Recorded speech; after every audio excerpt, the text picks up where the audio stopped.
శ్రీమాత్రే నమః. ఆ నోట ఈ నోట ఊర్వశికి తెలిసాయి. మనసు ముచ్చటపడింది. బ్రహ్మదేవుని శాపం కారణంగా భూలోకానికి వచ్చి నివసిస్తున్న ఆ ఊర్వశి పూర్వవరుణ్ణి వరించింది. అతడు ఆమె రూప యవ్వన సౌందర్యాలకు ముచ్చటపడ్డాడు. పరస్పరం ముచ్చటించుకున్నారు. ఊర్వశి 3 నియమాలు పెట్టింది. 1. నేను నెయ్యి మాత్రమే భక్షిస్తాను. అది తప్ప మరొకటి నాకు పెట్టకూడదు. 2. నువ్వు నాకిప్పుడూ దిగంబరంగా కనబడకూడదు. 3. నాకు 2 పెంపుడు పొట్టేళ్ళు ఉన్నాయి. వాటిని నువ్వు సంరక్షించాలి. అవి నాకు ప్రాణం. మాట ఇవ్వమంది.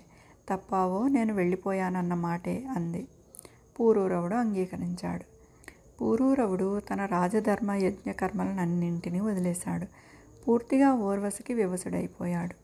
ఈ సృష్టిలో ఊర్వశి తప్ప అతడికి మరింకేమీ లేదు. ఆమెను విడిచి క్షణమైనా ఉండలేకపోతున్నాడు. సంవత్సరాలు నెలలుగా, నెలలు రోజులుగా, రోజులు పూటలుగా, పూటలు గంటలుగా, గంటలు నిమిషాలుగా, నిమిషాలు క్షణాలుగా గడిచిపోతున్నాయి.